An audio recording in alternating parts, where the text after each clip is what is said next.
ಯುಗಾದಿ ಹಬ್ಬದ ಅಂಗವಾಗಿ ಜನಪದ ಸಂಸ್ಕೃತಿಯ ಪ್ರತೀಕವಾದ ಹೊನ್ನಾರು ಉತ್ಸವವನ್ನು ಹಾಸನ ತಾಲೂಕು ಮೆಳಗೋಡು ಗ್ರಾಮದಲ್ಲಿ ಮಂಗಳವಾರ ಸಂಜೆ 5 ಗಂಟೆಯ ಸಮಯದಲ್ಲಿ ರೈತರು ಸಂಭ್ರಮ ಸಡಗರದಿಂದ ಆಚರಿಸಿದರು. ಮೆಳಗೋಡು ಗ್ರಾಮದಲ್ಲಿ ರೈತರು ಪ್ರತಿ ವರ್ಷ ಯುಗಾದಿಯ ಸಂದರ್ಭದಲ್ಲಿ ಹೊನ್ನಾರು ಸಾಂಪ್ರದಾಯಿಕ ಉಳುಮೆ ಮಾಡುವ ಮೂಲಕ ತಮ್ಮ ಜಮೀನಿನಲ್ಲಿ ಕೃಷಿ ಚಟುವಟಿಕೆಗೆ ಚಾಲನೆ ನೀಡುವುದು ಹಿಂದಿನಿಂದಲೂ ಕೂಡ ಸಾಂಪ್ರದಾಯಿಕವಾಗಿ ಆಚರಿಸಿಕೊಂಡು ಬರಲಾಗುತ್ತಿದೆ. ಹೊಸ ಪಂಚಾಂಗದ ಪ್ರಕಾರ ಯಾರ ಹೆಸರಿನಲ್ಲಿ ಹೊನ್ನಾರು ಹೂಡಲು ಬರುತ್ತದೆಯೋ ಆ ಹೆಸರಿನ ರೈತನೇ ನೇಗಿಲು ಹೊತ್ತು ಭೂಮಿಗೆ ಪೂಜೆ ಸಲ್ಲಿಸಿ ಹೊನ್ನಾರು ಹೂಡಿ ವರ್ಷದ ಉಳುಮೆ ಆರಂಭಿಸುವ ಪದ್ಧತಿ ಸಾಂಪ್ರದಾಯಿಕವಾಗಿ ನಡೆದುಕೊಂಡು ಬಂದಿದೆ.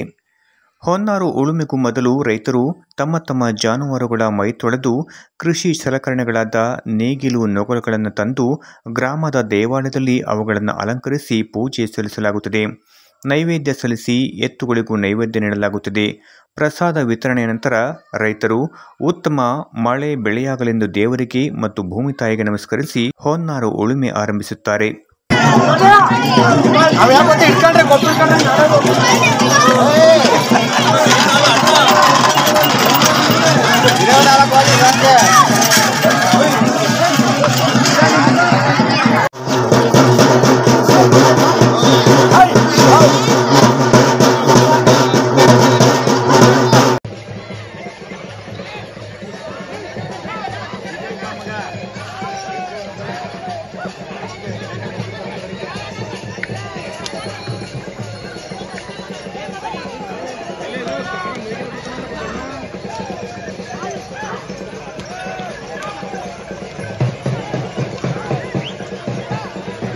ಮನು ಜಾಸ್ತಿ ಉಳ್ಬಿಡ ಬಾ ಸುಸ್ತಾಯ್ತವೆ ರೈಸ್ ಬಿಡ್ಬೇಕು.